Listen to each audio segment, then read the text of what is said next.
Thinking about self-teaching yourself how to code. In this video, I'm going to talk to you about my experience self-teaching myself how to code. I'm actually here filming from Jeju Island today as I'm doing some traveling throughout Asia. Just got done taking out the trash here and I had a chill day coding and tried a new burger restaurant here. It was kind of like Shake Shack, but I thought it was kind of better. But the patty was thinner. And I wanted to make this video out to you today in case if you're thinking about taking the self-taught route to learning how to code.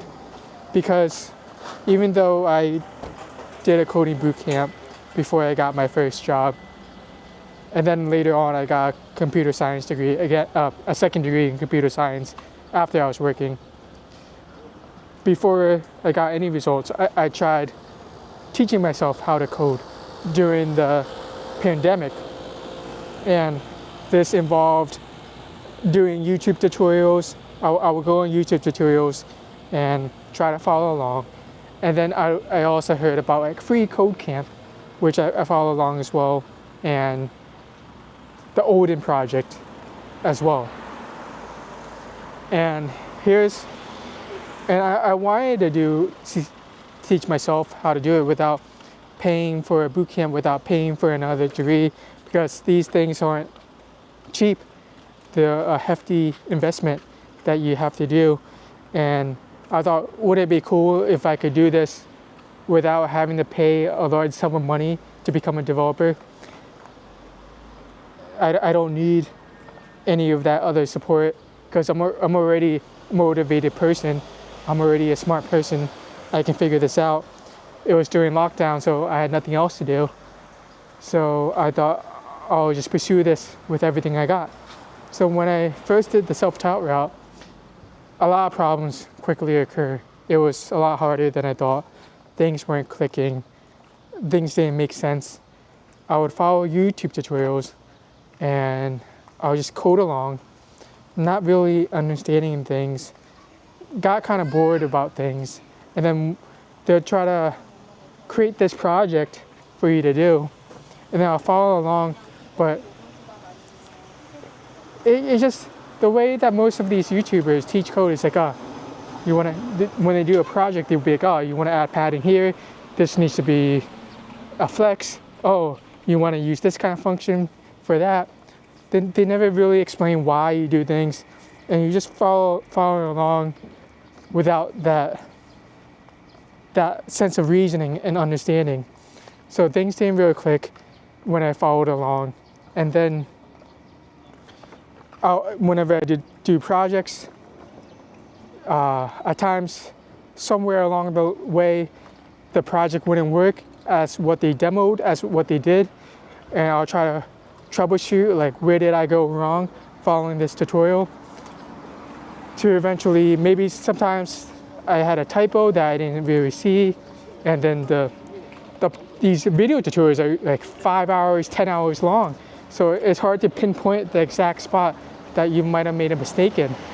And sometimes they don't have in GitHub the different versions of, so they break down the project of the steps they're in for each part. So there's one giant code base. So it's hard to troubleshoot and compare the solution code base to what you have. So you spend a lot of time, you spend most of your time figuring out where you went wrong in the project.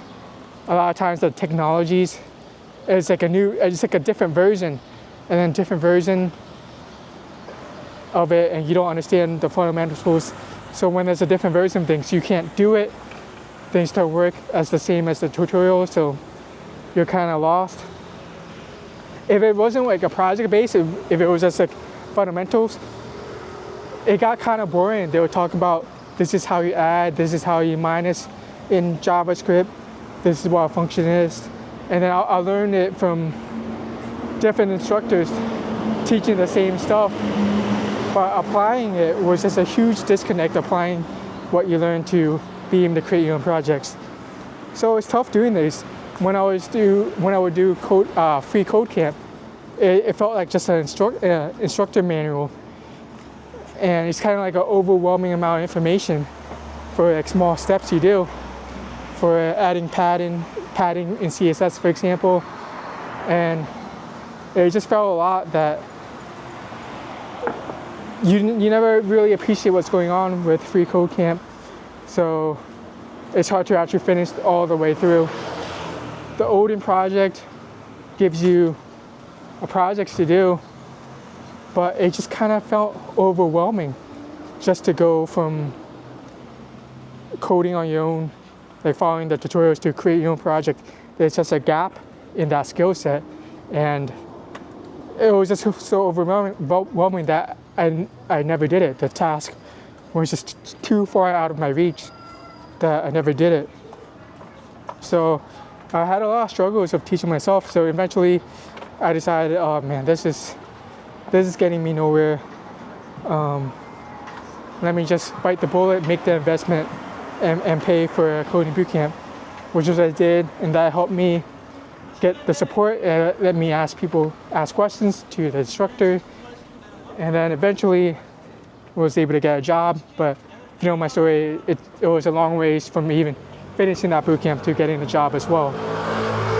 But that investment in the coding bootcamp was a huge step forward. So if you're thinking about the self-taught route, thinking about how it'll save you money, teaching yourself how to code, you don't need it. It's tough. People can do it, people have done it, but the thing is, as I mentioned in other videos, there's a lot of brilliant people in this field, and those brilliant people can do it on their own because they're so naturally curious on how things work. They're so naturally driven to figure things out, and they're willing to research, put in extra hours without needing to be in the environment, as in needing a mentor, other colleagues in the field pressuring you to succeed. So those brilliant people can do it. But if you're a normal person, it's going to be extremely tough because you don't get the level of breakdown you need to learn. And then at the end of the day, once you're a developer, we all become self-taught. We all have to teach ourselves. We don't have anyone else holding our hands to learn new technologies as it comes. So in the beginning stages, having someone to help you is important because you don't know the fundamentals yet of computer science. You don't know the limitations. You don't know the possibilities. Documentation usually follows a specific pattern of how documentation is done. How API works, how database works, how design works. It all follows the fundamentals. And then once you get the fundamentals down, understand it, then it's easier to teach yourself how to code. So if you are going to take the self route, you just know that people who usually make it are usually already brilliant, and then you have to be highly motivated, highly curious on figuring things out. And you're going to have to get this asking for help through using the internet, using forums like Stack Overflow, using Reddit, asking on GitHub. This is something that beginners don't do. They don't ask on these forums. But if you want to make it on your own without needing a formal structure, you have to be willing to ask and participate in these forums to help you succeed to becoming a developer. So that's all I want to share with you today. Thank you so much for watching. Stay tuned for more videos as I talk about coding, business, traveling, and if you have a web development project that you need help with, feel free to message me on Instagram, LinkedIn, on my website, or if you need coaching on how to become a software developer, feel free to hit me up as well.